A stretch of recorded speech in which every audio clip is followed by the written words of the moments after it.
most of the emergencies that we're responding to, like being late, because we spilled the coffee or whatever it is, are not threats to our survival. They're threats to who we think we need to be in the world.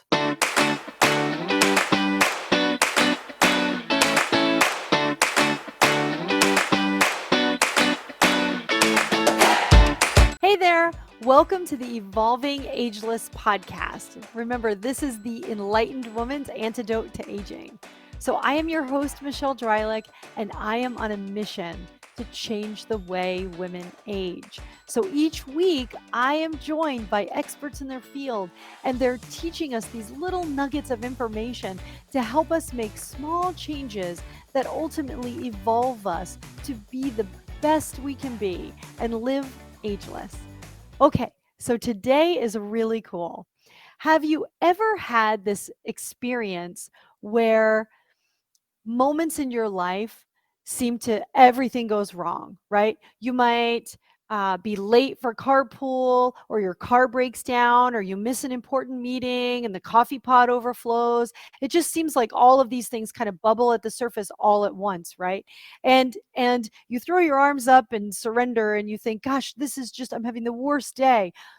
And that stress that comes with it, that feeling that you get when nothing seems to be going your way.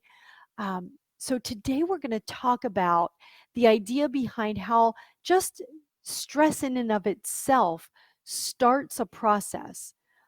Now, wait, before you say, I don't want to hear about stress, I know I need to manage my stress, and turn this off, I want you to know that this is going to be some life changing work here. Some real beyond self care kind of stuff we're going to talk about today. So I want you to stick with me on this and trust that my next guest, Brodie Welch, has got you in her hands, and she's going to deliver some incredible information about how you can actually up level your life. I don't know if you've ever thought about that. I know I think about it from time to time, but I'm too busy wearing that badge of honor of being swamped and stressed to think about self care. But there's so much more to it than just floating in a pool or getting a massage. There's actually some real significant work and benefits that come out of understanding what stress is in your life and how it leads to you actually being able to up level your life. So, Brodie is a licensed acupuncturist and a board certified herbalist, but she is really a self care specialist and strategist. She works primarily with women that are just high achievers, right? You know who you are. I know who I am. This is us, right? We go for it all the time. We expect the best of ourselves. We have high aspirations, high goals, and we will do anything to get there. So, Brodie is an expert in dealing with us. So she works with women on optimizing things like weight and hormones and digestion and sleep and mood, but she's doing it by marrying Eastern philosophies and medicine, Chinese medicine, Ayurvedic medicine, yoga, Tai Chi, Qigong. She brings those together and works with neuroscience and functional medicine and changing habits so that we can achieve this up leveling. So, Brodie, welcome. Thanks so much for having me, Michelle. I'm really excited to talk about the connection between stress and leveling up our lives and self respect. Self-respect. So, when we do these podcasts, we always get together first and we talk and get to know each other. And, I'm thinking, oh, stress. We've talked about this before. You remember everyone, we talk about the, hypothalamus, pituitary, adrenal gland, stress, what it does, cortisol, belly fat. But she stopped me and she said, no, wait, there's stress. And then there's stress in a way that impacts what? What was the big thing that you told me that blew my mind? That it takes us away from doing the things that we know we need to do to take care of ourselves. It overrides our self respect.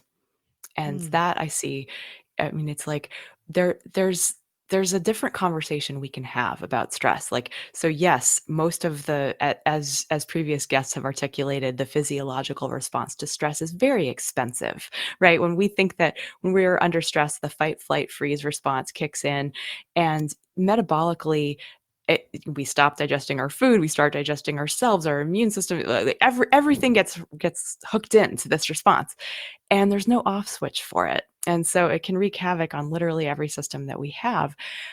But most of the emergencies that we're responding to, like being late, because we spilled the coffee or whatever it is, are not threats to our survival. They're threats to who we think we need to be in the world.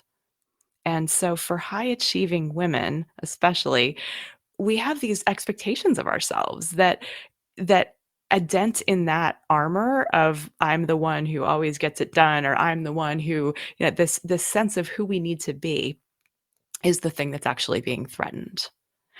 And when we take a step back from that, it's our survival mask. It's the one that we've put on and we've worn that's got us where we are in as far as where we are today with success in our lives, but it has come at a cost.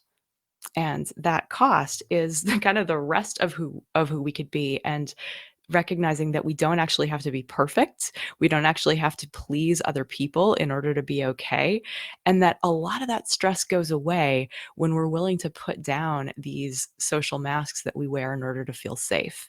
Because most of the time, the stress in our lives is not threatening our actual survival. It's just threatening this ego strategy that we've been propping up to get through the world. Mm. So I'm so guilty of that, right? Where I feel like I'm on Yeah, a we mission and I've got to sure. pursue this mission, right? Yeah, and that's really like I have a huge empathy for this because it's like I'm talking like I'm above it all, but actually no.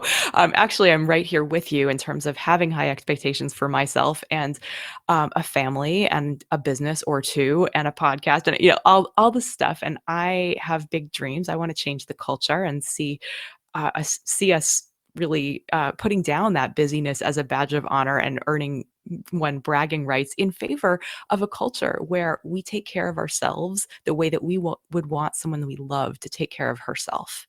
And Mm. so that's my mission. And when we think about the yin and the yang of that, right, that in order to have that upward outward energy, which Chinese medicine identifies as yang, right, that it's like a tree, right, it's moving, it's upward, it's outward, it's striving, it's driving, it's focused on the future and external and where you're going, and it has the vision, and all of this is in order to have all of that yang energy. We need to go yin, right? We need to have enough sleep so that we can think clearly, and enough energy to we need to restore ourselves so that we can be productive. And we live in a culture that prioritizes and glorifies the yang, right? The external, the Mm. speed, the productivity, all of that at the how it looks instead of how it feels. And I think I connect that self-respect and as well as feminism, right? Honoring our yin, honoring our bodies, honoring our souls, honoring the internal, that which is maybe like that what's true for us, right? If I need an extra 15 minutes in the morning because I spilled my coffee, um, it's okay. It's okay to make mistakes. It's okay to be a human being who owns her decisions and her actions and moves through the world with the center of her self-esteem inside and not outside. And being able to recognize like that you have a body, that you have emotions, uh, and that you have a right to take care of yourself even before all the work is done and everyone else's needs are met. So when I'm thinking about the relationship between stress and self-respect, I'm thinking about how really like when the only tool you have is a hammer, everything looks like a nail.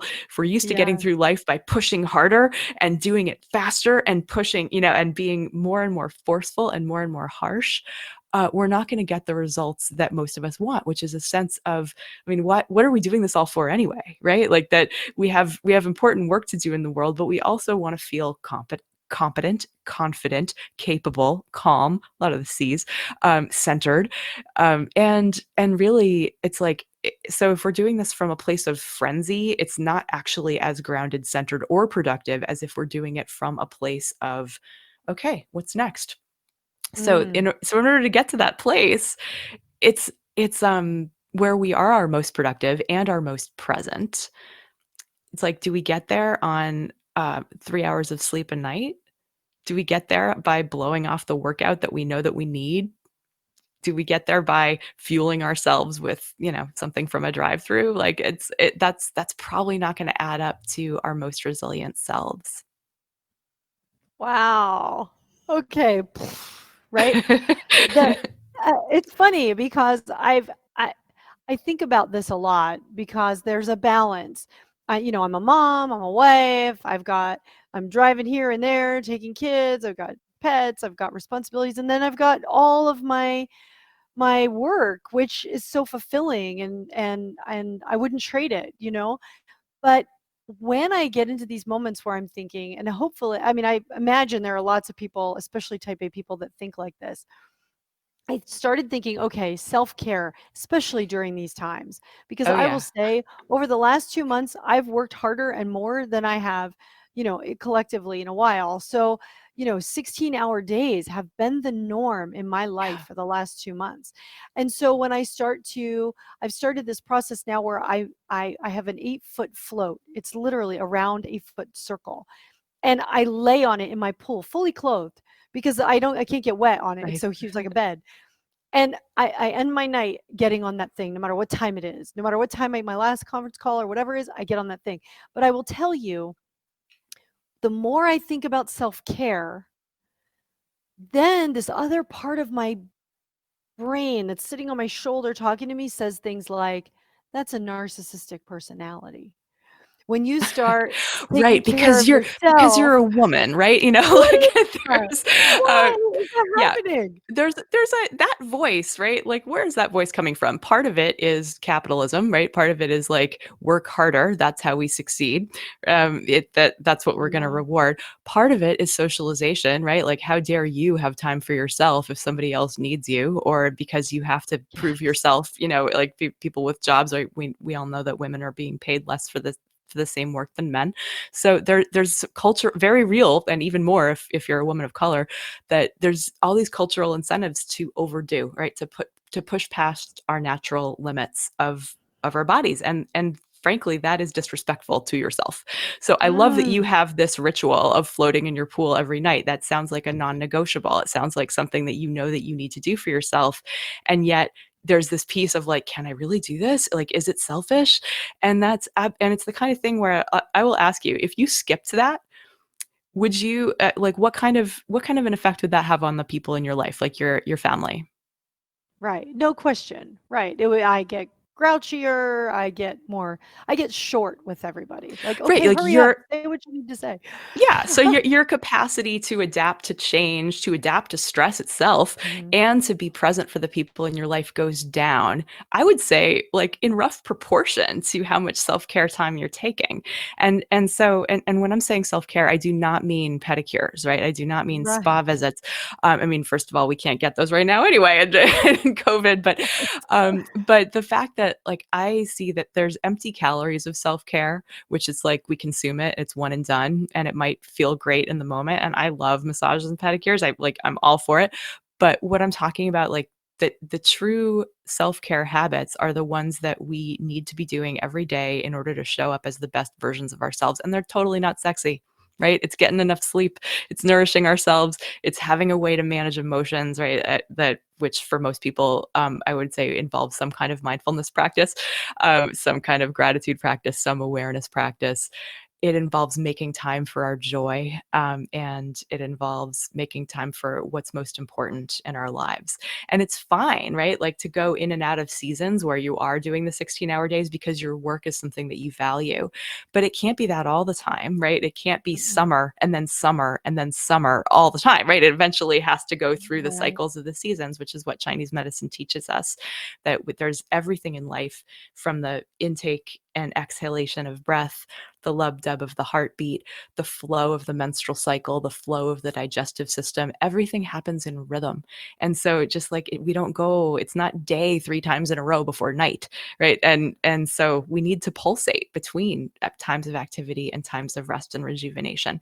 And so it's like it doesn't have to look like balance does not look like every slice of the pie being equal all the time. Like we absolutely in a high productivity time where you're trying to get a lot done, it's like, all right, let's call that springtime. But then that has to yield to some sort of, to some sort of ease and contentment. Otherwise, why are you doing it? Right? Like otherwise it's just a ladder that you'll keep climbing without ever being able to enjoy the view and being able to appreciate what you've got going on in the present moment instead of putting it off to the future. Holy cow. I'm not kidding. Like I'm sitting here and I'm feeling goosebumps like all over my body, right? Like Yes. it resonates. Yeah. I mean, what you're saying is just like it's touching like soul stuff, right? Like Well, it's so much deeper than we ever scratch to want to, because for some people, and I will Mhm. tell you, in working 16-hour days, guess what happens when one day comes and I work 8? I feel guilty. I feel Mhm. negative emotion from that, right? So sometimes you don't want to scratch deep because Yeah. scratching deep is like you got to look at the dirt. You got to Well, it look at makes the you ugly stuff. uncomfortable, right? Like Yes, that's when your not right. enoughness stuff starts coming up, would be my guess, right? Like that Yeah, they're like right, of this course. somehow isn't okay. The productivity police are gonna come arrest me, right? That um Crazy, right. Yes. Yes. crazy and yet not crazy, right? Because this is the Mm-mm. society that we live in. And so even though they're not necessarily your chosen personal values, we're steeped in that culture. And so it's the kind of thing where it's really helpful to have somebody encouraging you to check your math, right? And to say like, Yeah. "Hey, Michelle, would you really want your sister, your daughter, your best friend, your mom to pull a 16-hour day if what she really needed was 8 hours and then time to like do the rest of her life?" That Mhm. and Right, allowing ourselves to just be human beings. right. And if And probably, like, to take it one step further, if there was someone who if we could personify that voice that is in your head that says you're not doing enough, what are you, lazy? Like, what, you're resting in the middle of the day when you could be getting stuff done? That right. if that was a person, if that let's just say that was, like, a dude, right? Some dude being like, or, you'd probably stand up for yourself, right? You'd probably Absolutely. If that right? were my Because husband saying that to me, there would be like like World War III going on in the screw kitchen, him. right? What is he saying? Yeah. Like, and yet we allow this kind of Wow. inner bully to encourage us to really not do the things that we like. There's in all the women that I've worked with, I'm just maybe not all of them, but a lot. It's a very common issue that there's a gap between what they know they want to be doing to take care of themselves and actually doing it. And Mhm. in that gap, right? It's like that part of what prevents us from closing that gap is that this fear of putting down that perfectionism or that people pleasing because it does feel like death. Right? It does feel Mm. like, but I'm not safe unless I'm overdoing. I'm not safe unless I'm Mhm. over delivering and impeccable and flawless. And so you are maybe gonna just like turn in a B plus assignment instead of that A plus, like, so to speak, right? Maybe it Right. means that somebody else is inconvenienced, right? And letting that actually be part of something that we're comfortable with because we recognize that we have a right to be a part of that holistic whole where everyone gets their needs met mostly, you know? And so you Right. self-sacrificing to the degree that I mean, in Chinese medicine, right, it's health is not just the absence of disease. That health is well, we can think about a spectrum, right? So symptoms are over here on the spectrum, being totally symptom free and joyous and healthy and thriving and vibrant is all the way on this end of the spectrum. And anytime we make those decisions, like, oh, I'll just give myself short sleep, or I'll just eat a handful of almonds for lunch, or I'll just put off my true dreams and what's really important to me because in the service of meeting other people's needs or getting stuff done. Anytime we do that, we're taking ourselves down this continuum of imbalance where we might notice things where it's like a little harder to sleep, or oh, maybe digestion is a little bit more difficult, or maybe we're starting to get like hot flashes and night sweats from menopausal symptoms that get worse. All these things are symptoms that like you're moving into imbalance, and then you will move into symptom land, and then those symptoms will get worse. Like all of these things are little signs from the body of like, hey, I need a little more attention. And so if we want to have respectful dialogue between our minds and our bodies, or between maybe even like me the worker versus me the human, or me the mom versus me the person, right, that however you want to sort of Right. change it up, that everybody's got to be kind of on board at looking at these imbalances and using them as signs to steer back towards which of these core habits of self-respect have I neglected. Mm, I am such a visual person too. So this idea of having this, like I almost think of it like a just a like a swipe across like a swatch or Mhm. a timeline or a whatever, Yeah, something linear. exactly. And I just think of it like I'm either contributing to moving in this direction or Mhm. I'm contributing to moving in that direction. And what's beautiful about that is it makes me accountable for my own stuff, right? Yeah. Instead of things always, I think we tend to fall into, and we've all met people that live in this place where things always keep happening to them, right? But it's not about happening to you. It's you own this whole continuum, and things happen, but that doesn't mean they happen to you, Well, right? well, right, You sure. can move yourself back and forth along this continuum, like it's your sleep or your stress or Mhm. your whatever. But there are aspects of everything is in your control, and it moves you toward wellness or it moves you toward ill health. Well, there are 3 causes of disease in Chinese medicine, right? Oh yeah, There's external things that come in from the outside world, like a virus, right? Or sure, right. or something that comes in and it screws up your ecosystem. The Hmm. second thing that causes disease in the body is the emotions. That's known as the internal causes of disease.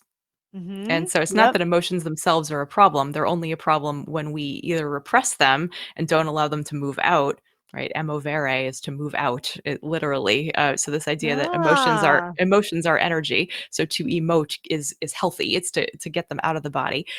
uh-huh. Or when we like make an emotion stick around for way too long by spinning it around a story, like, oh yeah, I have to be angry because, like, or I have every reason to feel Right. wronged and sad or Or I have offended to or ruminate in that. yeah, like, Yeah, just we right. get attached to our emotions, so that's, like, the second thing, and then the third is miscellaneous, right? That's the kind of lifestyle and diet stuff. So, I wanna make sure that people know out there that, like, yeah, if you have, an autoimmune disease, if you have cancer, if you have, something, I'm not saying it's your fault in any way. No, no, I'm right. saying that no matter what we have going on, that there are these essential habits that can steer us in the direction of health, regardless of what we might have encountered from the outside world. Environmental toxins are huge, right? That's a huge reason that women are getting cancers at the rates that we are. Is right? Is that we live in this toxic world, and our livers and kidneys can only handle Mhm. so much in terms of being able to Right. get rid of these things that we're constantly exposed to.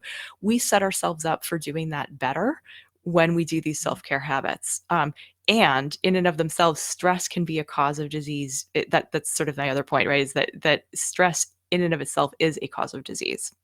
and Mm, and even like an allopathic doctor would right. or a study would say that stress is going to make most conditions that people get medical help for worse, if not be flat out the cause.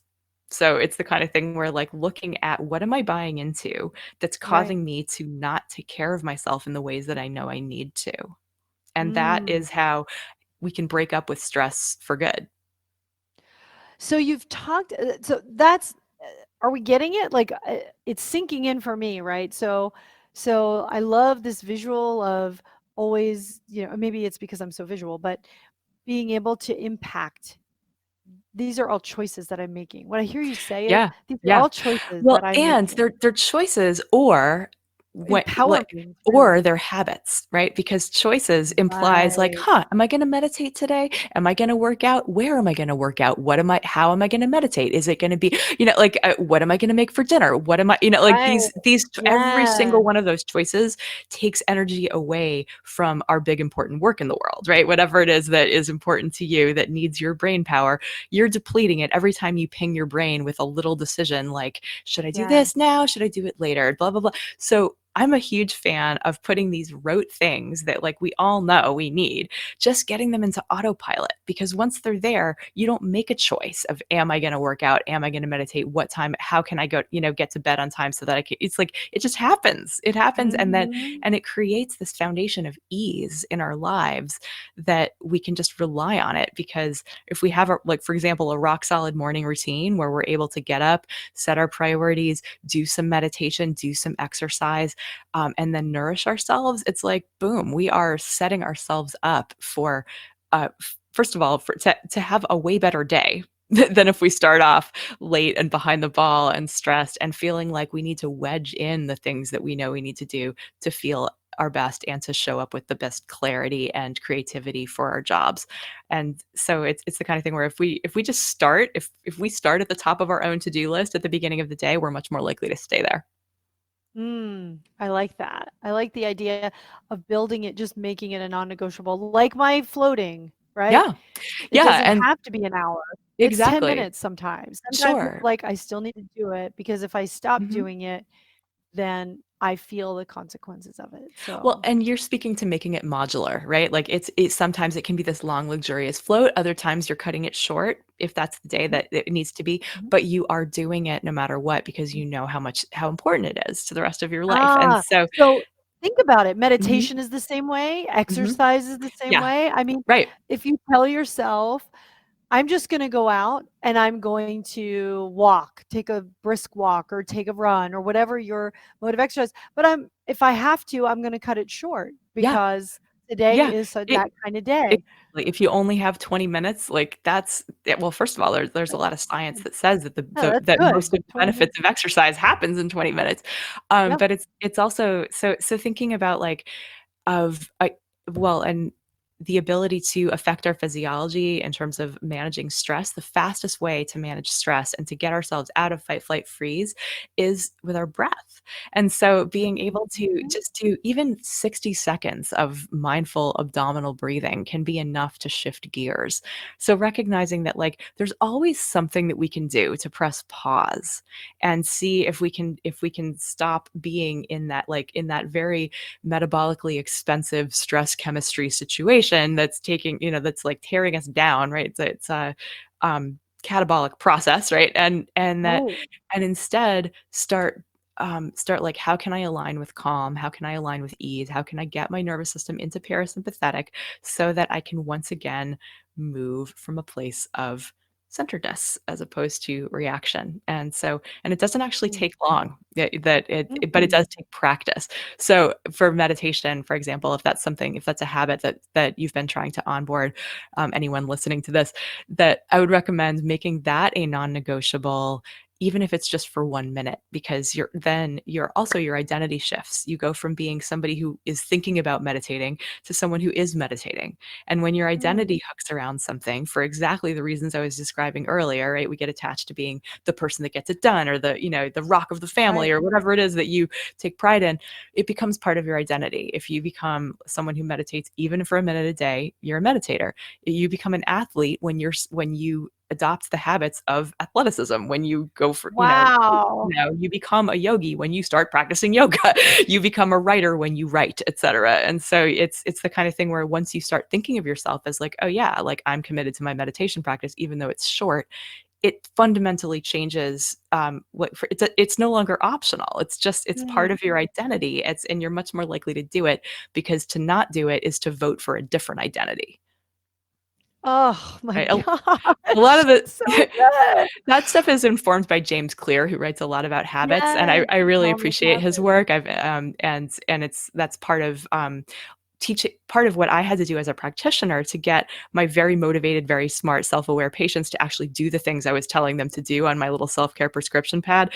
was to learn about habit change and to learn what it takes to make a new routine stick. And so I'm sharing some of these, that are part of how I coach people in actually making these changes stick, and how you actually move the needle from someone who is like feels like they are in reaction and Mhm. frenzy all the time to someone who really is capable of handling life as it comes without letting that hijack your nervous system in all these various ways that it could be showing up physiologically.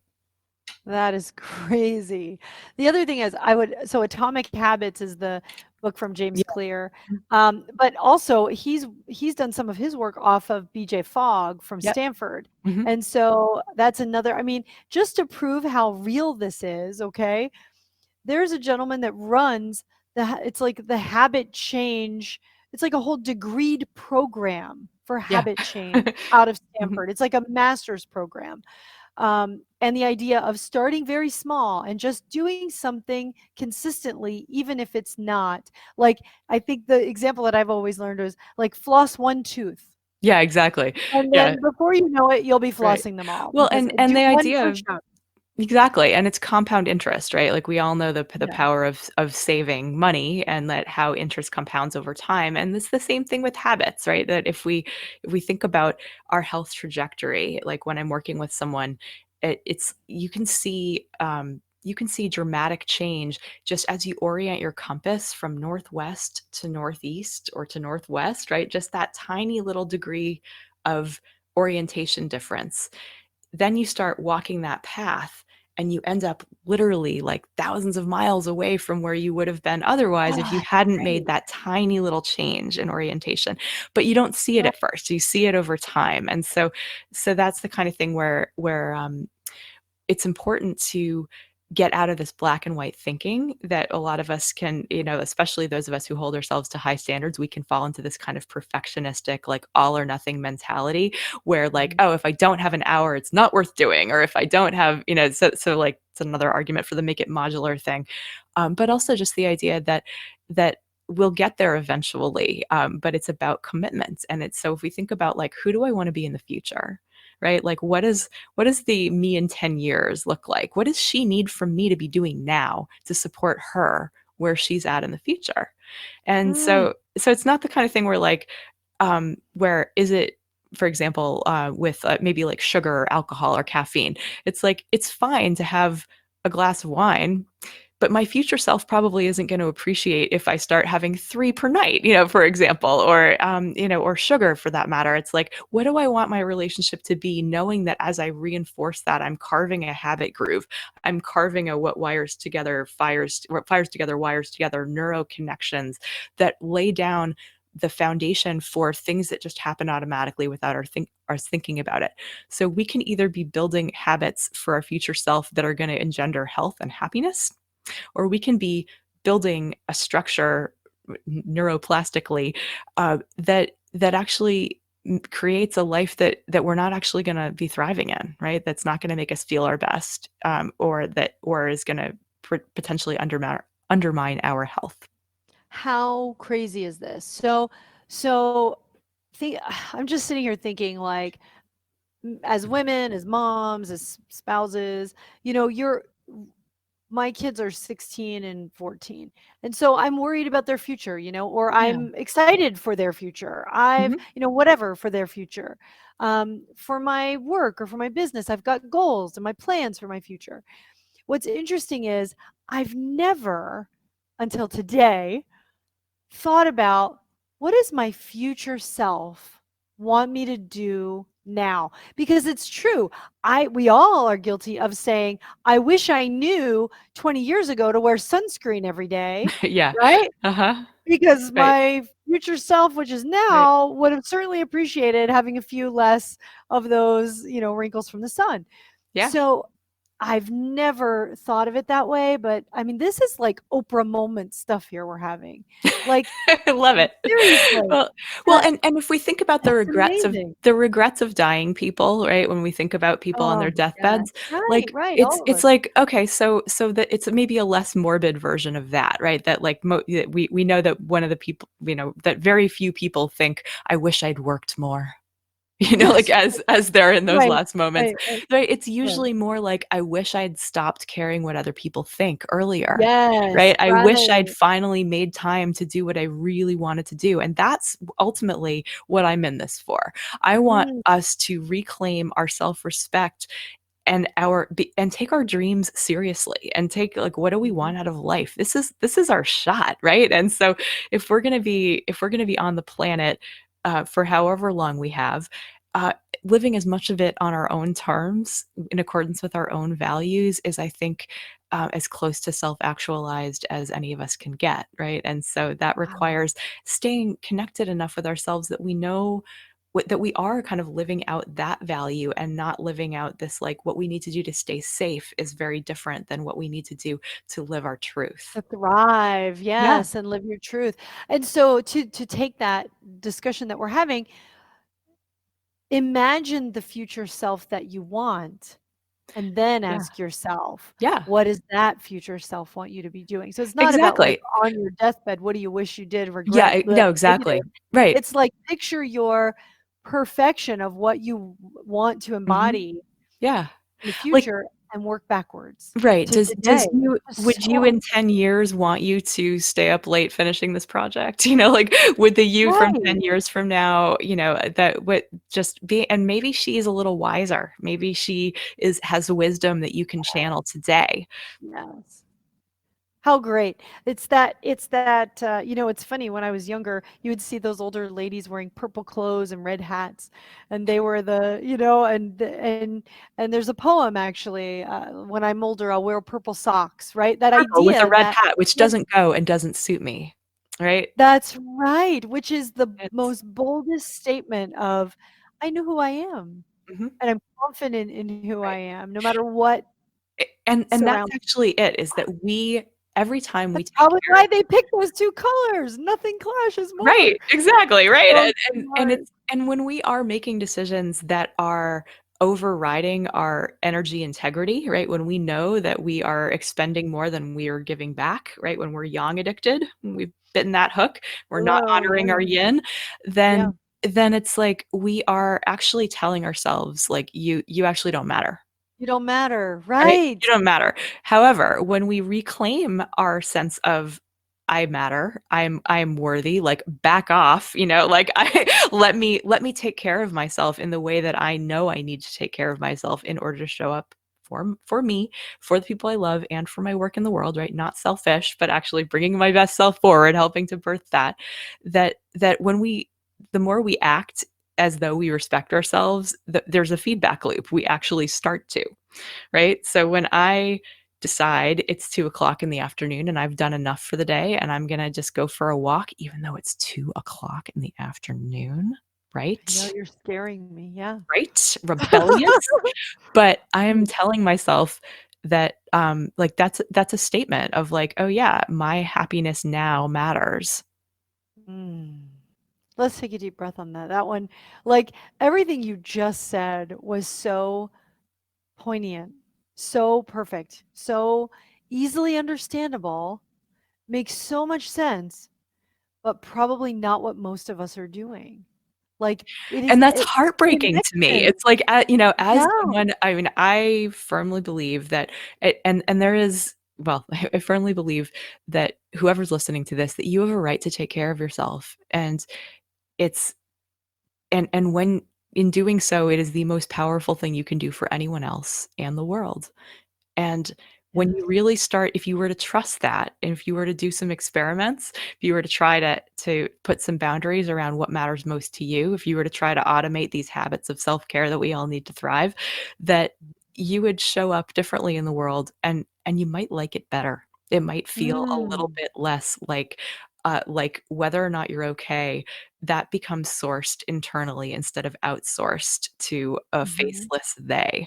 Or, Mhm. it's something that we're trying to live up to from childhood that may have stopped mattering a long time ago. Mhm. And so, yeah, like, I feel like this is how we change the Wow. culture as women, is we actually take ourselves seriously so that we give other women permission to do the same by example, right? We be Yep. the change that we wanna see in the world, and in doing so, it becomes we're able to exemplify that, for the people that we care about, because I don't want the women in my life running themselves into the ground.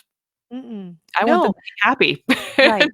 And I do wanna say, this is not just for high achieving corporate women. This is for No, women that are caring for their elders or caring for a child or grandchild or I mean, it's any absolutely. way that we put ourselves out there beyond our ability.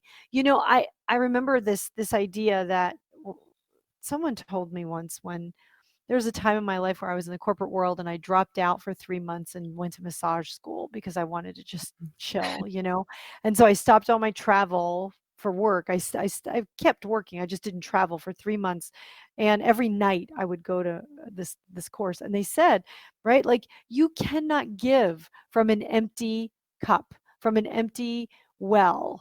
When your well is dry, there's nothing to give." And Well, and you so many resent people, women, right?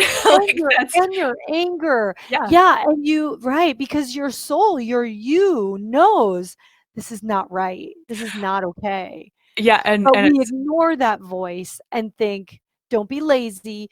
right, Don't feel sorry for yourself. Don't whatever fill in the blank that helps hurt you even more." right. Yeah. Yeah, Wow. martyrdom is a recipe for resentment, right? That helps no one. And so when Yes. we think about that, like that's the other segment of the of my clientele, right? I've got the very young addicted type A's, but I also have the very nurtury Yes. people who the caretakers, right? That so whether it's like outright people in the health Right. professions or A whether it lot. is Mhm. like that so often Teachers, really right, common in absolutely, teachers. teachers, Mhm. people who are, either mothers or daughters, right, caring for kids or caring for aging parents. Most of the work falls to women still in our society for childcare and elder Right. parent care. And so it can feel even more selfish, especially like I'm Gen X woman, right? Like we especially kind of fall prey to this like sandwich generation thing where other people's where we're taking care of people often older and On younger, both ends, and it right. feels even more selfish to take care of ourselves. And so hopefully you also have heard this message, if that applies to you, that self-care is not selfish and it allows you to show up without resenting the people that you're taking care of, right? That I mean, Yeah. as a practitioner, that's my warning sign when I'm like giving the love and care and attention to somebody on the table that I feel like I need for myself. And Yep.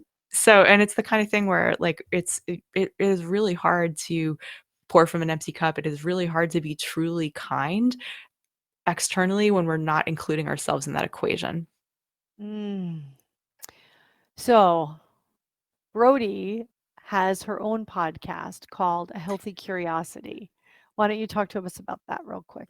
A healthy curiosity is on being well in a busy world, where I discuss strategies for self care that come from Chinese medicine, Ayurveda, but also functional medicine.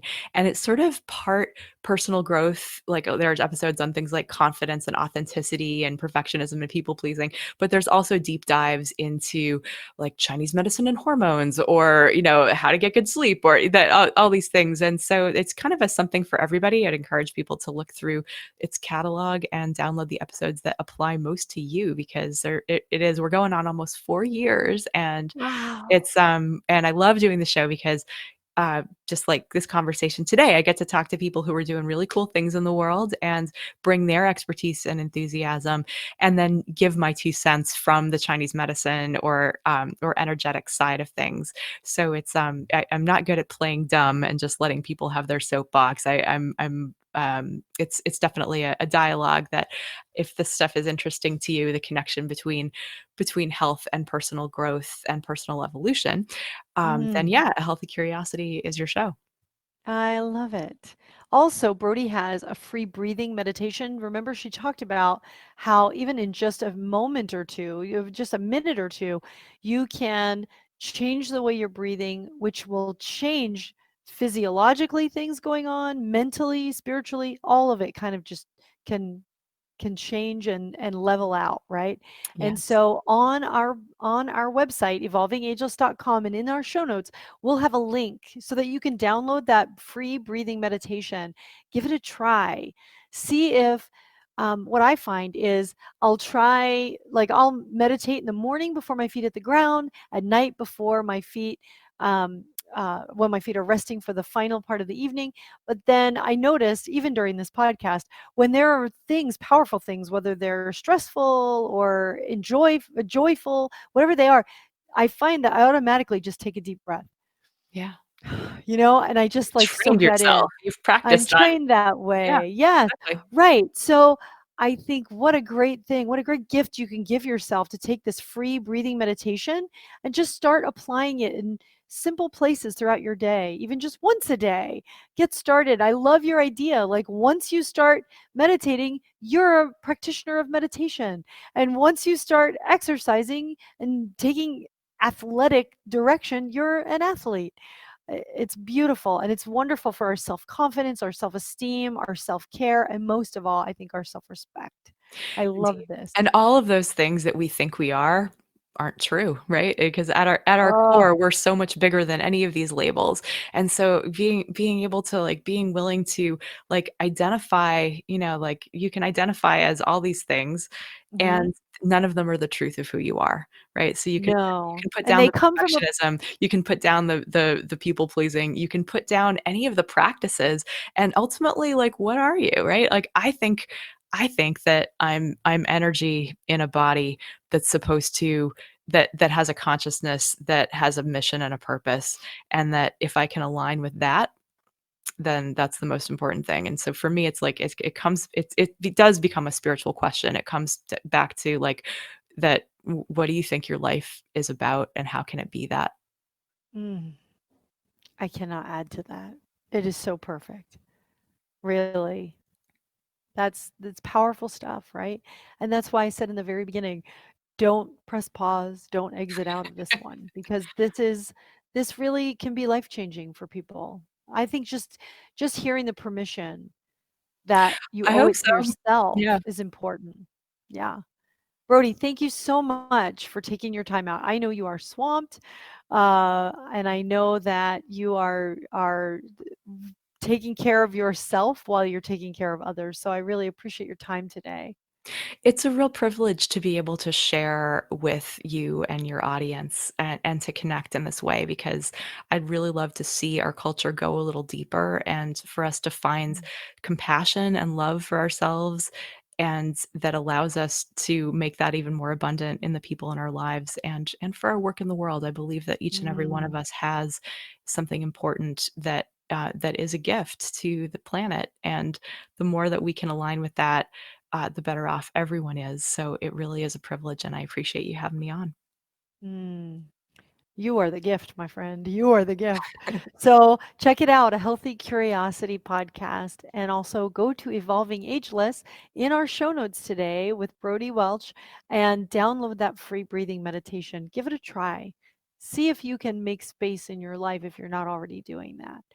And so for now, I will leave you with this wonderful work to start evolving, right? Another piece of our puzzle to help us evolve ageless.